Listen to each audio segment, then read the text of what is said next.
warahmatullahi taala wabarakatuh. Disertai pemikiran yang matang, tarik nafas dalam-dalam, hembus nafas pelan-pelan.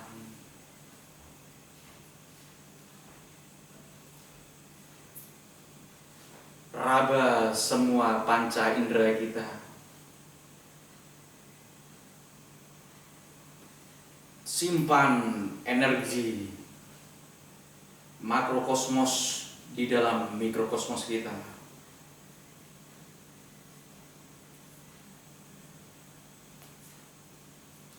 Rawi-rawi rantas, malang-malang putung.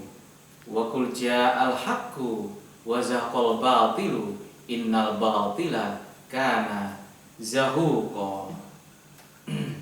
Oke guys, kita sekarang nih pengen nanya-nanya seputar ilmu hikmah karena kita sedang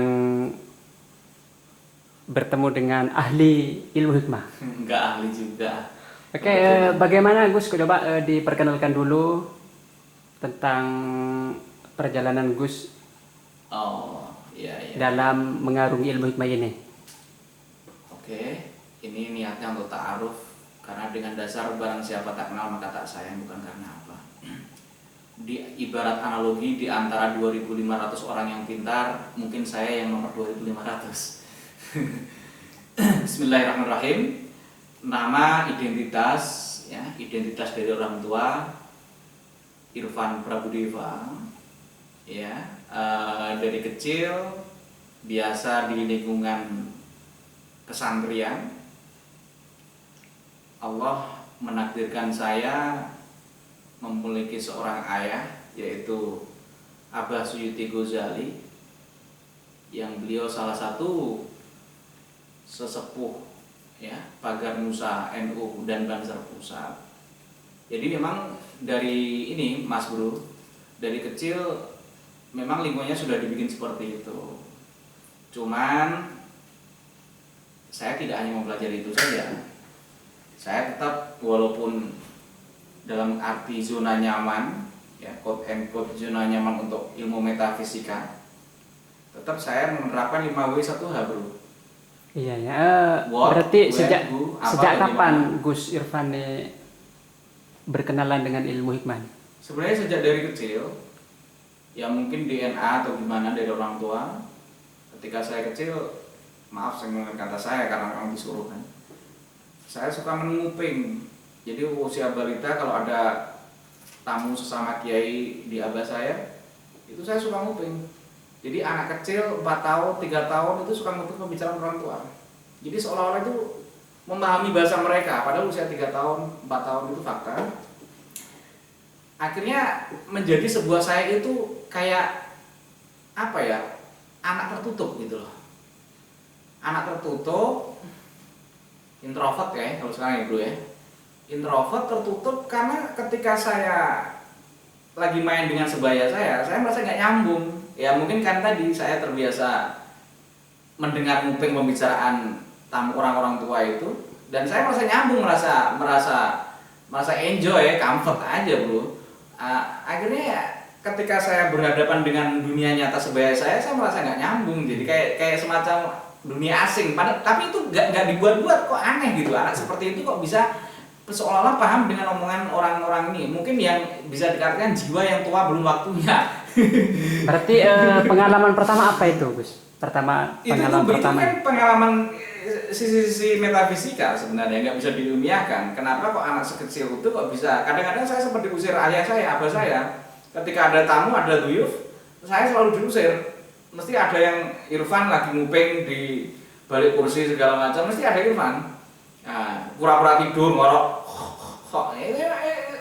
Itu mungkin itu akhirnya jiwa matang sebelum waktunya gitu loh. Nah, yang paling mengesankan nih pengalaman. Di balik itu bukan set efek ya sebenarnya. Efek lainnya, saya kayak memahami sesuatu yang kayak futurologi lebih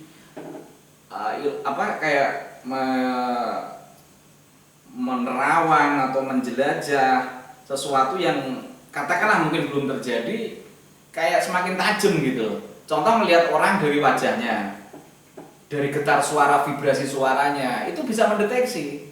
Jadi semacam kayak memiliki ilmu, memiliki sesuatu yang ya tadi, karena mungkin dari kecil sudah secara alami sudah terbiasa seperti itu. Melihat seseorang, oh ini dari fotonya, oh ini orangnya tipenya begini, jangan ini. Jadi alhamdulillah ya enggak, moga-moga dengan lantaran ini tidak mudah ditipu orang. Harapannya kan gitu, Bro. Berarti tapi itu zaman sekarang kan zaman pencitraan luar biasa, Bro. kemampuan, anggaplah itu kemampuan di apa yang tidak dimiliki oleh orang pada umumnya kan gitu Gus ya. Iya. Nah sekarang sebenarnya apa itu ilmu, apa anggaplah itu ilmu hikmah, apa itu sebenarnya Gus? Ilmu hikmah kan sesuatu, sebenarnya ilmu hikmah tidak seperti yang dipahami mainstream sekarang, Bro. Ilmu hikmah itu luas sekali, Bro. Hikmah kan hukum yang paling murni kan, paling, jadi ada hukum sampai tataran hikmah. Jadi hikmah itu semacam kebijaksanaan, Bro. Jadi bagaimana kita bijaksana, makanya hakim itu kan, itu harusnya juga bijaksana. Cuman ini hakim tidak seperti hakim secara pengadilan saja. Jadi ini seorang yang bijak bestari kata orang dulu, Bro. Jadi orang yang bijak bestari segala macam, memahami sesuatu. Kalau bahasa budaya itu ngerti empan papan, Bro. Ngerti sesuatu kondisi. Kalau bahasa ininya, bahasa Arabnya ya mungkin likuli makomin makolun, walikuli makolun. Ya, seperti itu. Berarti apa?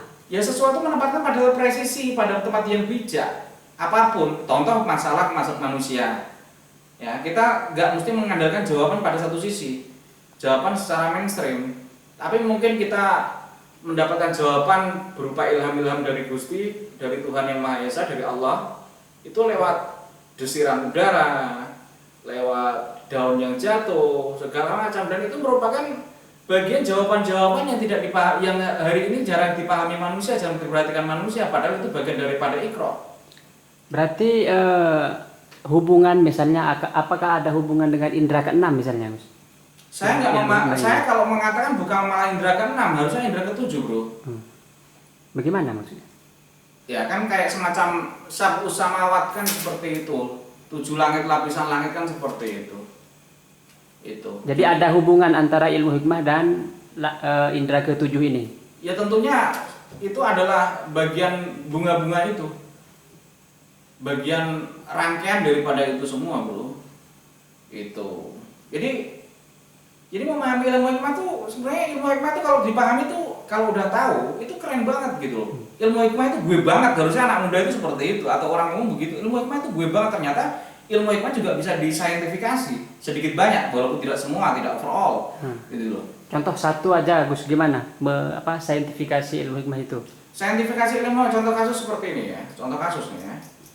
Ketika apa itu meditasi, ya meditasi.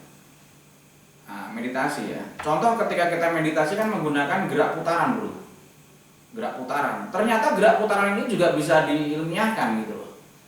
Contoh mau kita memukul orang ya. Memukul orang kan mesti muter dari kiri ke kanan. Dan gerak kita, salah satu meditasi kita kan dari kiri menuju ke kanan. Nah, kayak tangan megang ini kan dari kiri ke kanan. Gak mungkin begini gitu loh. Nah, itu seperti itu. Contoh juga, contoh kasus. Mama kan ada salah satu ilmu hikmah itu adalah bagaimana merayu lawan jenis. Nah, sorry ya, Bro, kalau aja sini agak sedikit buka kartu nih sebenarnya ini. Nah, jadi merayu lawan jenis tuh seyogyanya body language kita itu harus dari kiri ke kanan. Jadi gini, kayak memutar, jangan berhadapan face to face dengan lawan jenis kita. Itu kayak Mike Tyson lawan Holyfield aja kan gitu.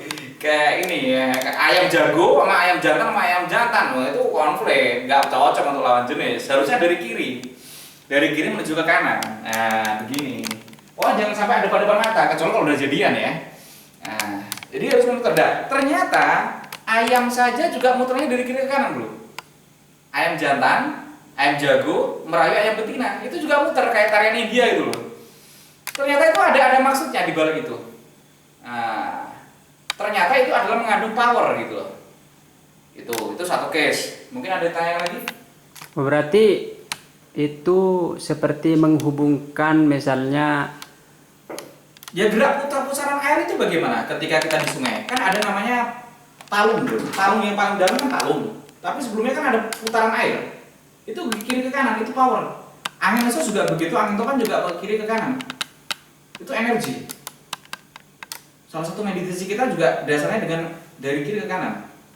Sekarang sebenarnya siapa yang bisa mempelajari ilmu hikmah ini? Siapa saja, siapa saja. Umur, dari segi umur misalnya. Ya ke saya tadi, saya dari balita, ya dari balita. Bagaimana balita kan nggak bisa. Loh, kalau itu kan ada yang semacam alami, ada yang dipelajari. Itu kan yang saya bilang itu contoh alami kan gitu. Kan Berarti tadi nanyanya untuk umur berapa aja ya, saya bilang kan karena belum ada penspesifikasikan kan, ya saya bilang. berarti kalau secara alami bisa mulai sejak balita. Tapi kalau misalnya kita mau belajar nih, Oh, kapan bagusnya aja, umur kapan berapa? aja, tapi seyogyanya sudah balik. Oh, Nah, sudah balik balik. ini nanti ada dua, ada balik rohani, ada balik secara jasad. Nah, itu penjelasan beda lagi, itu jauh lagi nanti. Itu cewek cowok bisa ya, Gus? Cewek dan cowok kenapa tidak? Justru cewek itu lebih cocok jadi cenayang. Cocok itu cewek itu memiliki rasa sensitivitas tinggi, dan salah satu ilmu hikmah itu medan energi adalah medan energi sensitivitas, kelembutan. Itu latifah. Itu.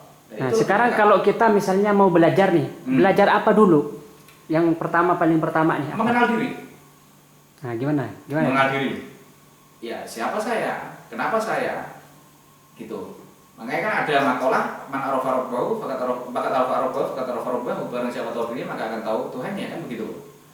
Tahu diri dulu dong. Masa belum udah tahu udah belajar ilmu pelet umpama ya, atau ilmu mahabbah, atau ilmu muter giling memanggil orang kembali, atau memindahkan penyakit teleportasi, kan enggak dong. Harus kenal diri dulu, kan kita adalah pelakunya. Kita kan wakilnya Allah, khalifah fil ardi gitu loh. Ilmu ini semua Allah, cuman kan kita wakilnya. Ya harus tahu diri kita dong. Kan ada partai Inggris mengatakan main behind the gun. Ya, seseorang senjata itu tergantung siapa yang di belakang, ya kan begitu. Ya, makanya harus mengenal kaji diri dulu. Ini ada kajian namanya kaji diri. Itu. Sebelum kalau kaji diri ini belum selesai, jangan lompat ke ini, nanti khawatirnya menjadi nggak karu-karuan. Gitu. Nah, nanti puncaknya bagaimana? Sudah kalau kita misalnya sudah menguasai ilmu ini, misalnya ilmu hikmah nih, apa? Ternyata harapannya kan ini kan hanya bukan sebuah tujuan ilmu hikmah ini kan. Ilmu hikmah kan bukan tujuan, hanya sarana wasilah saja, bukan goyah atau bukan tujuan. Ini kan untuk menciptakan bagaimana kita terucap di bibir lisan kita dan hati kita, Rabbana ma khalaqta hadza batila, ya Allah tidak Kau ciptakan semua ini dengan sia-sia. Seperti itu. Oke. Terus Sekarang ini kan lagi tren-trennya nih, itu kan harus ada dalilnya. Bagaimana itu? Dalam Al-Qur'an itu biasanya apa, ada hadis apa gimana, Gus? ya ada dong. Kan alif lam mim kan udah jelas. Itu aja kode-kode, password-password. Sesuatu yang harus diungkap pengkodeannya, kan begitu. Alif lam mim dzalikal kitabul la raiba fi. Tidak ada keraguan, raiba, tidak ada keraguan. Jangan was-was, ilmu yakin gitu loh. Ilmu yakin ini ilmu metafisik. Metafisik itu apa? Meta itu dibalik, apa dibalik fisika, apa dibalik fisik gitu. Seperti sebagaimana angin. Tadi kan Gus sepertinya menyinggung tentang alimun hakim. Nah, itu bagaimana, Gus? Kan alimun hakim kan, hikmah hakim. Bagaimana itu maksudnya? Enggak, yang tadi tak teruskan dikit, alif lam mim dzalikal kitabul la raiba fi hudal lil muttaqin. Kitab ini tidak ada keraguan di dalamnya, petunjuk untuk orang yang takwa, kan gitu. Dan ini ada passwordnya, ternyata Quran itu tidak hanya diucapkan, ada passwordnya secara kode-kode metafisika, kan gitu. Terusan ayatnya kan udah jelas. Dari kitab Al-Qur'an hudal lil muttaqin alladzina yu'minuna bil ghaibi wa yuqimuna shalah ila akhir. Nah, terus kaitannya dengan tadi alimul hakim tadi kan. Tidak hanya alim tapi juga presisi, harus hakim. Harus sesuatu yang memiliki hikmah. Itu bijaksana tadi, bijak bestari itu. Itu penting. Jadi ternyata harusnya anak muda pun udah mulai memahami ini. Jiwa yang matang itu harusnya keharusan. Fisik boleh muda tapi jiwa harus matang. Bukan berarti matang nggak bisa bercanda dengan anak muda kan gitu. Jadi alimun hakim ini alim ilmu, hakim hikmah. Jadi ilmu hikmah begitu, Gus, ya berarti? Ya, alim, seseorang alim kan alim kan artinya kan sudah tahu kan alimun. Ya. Al-alimu kan tahu kan? Nah, salah satu asmaul husna kan al-alimu. Al-alim, al-hakim juga. Nah, al-hakim juga. Harus dipasangkan itu. Ada berapa itu di Quran itu alimun hakim itu? Kalau kan ada juga yang ada pasangan yang selalu alimun hakim kalau mau yang lengkap. ada ayat yang ud'u ila sabili rabbika bil hikmati. Nah, itu bagaimana, Gus? Kan Iya. bil hikmah dengan hikmah. Harus hikmah, sesuatu dengan bijaksana tadi, bukan bis syariah, bukan sesuatu langsung dihantam dengan syariat, itu kan bukan. Bil hikmah dulu dong, gitu. Sesuatu yang paling bijak, sesuatu hikmah itu sesuatu yang lembut, sesuatu pendekatan itu yang presisi, sesuatu pendekatan itu kayak sesuatu ya kayak lapisan rambut di belah 7 tadi, sesuatu yang harus dipawangi oleh pawang. Oke. Nah, oke guys, mungkin pertemuan kita dengan Gus Irfan sedemikian dulu. Nanti kalau ada pertanyaan jangan lupa nanya di komen. Nah, semua pertanyaan di komen nanti kita akan jawab. Terima kasih. Evaluasi dulu.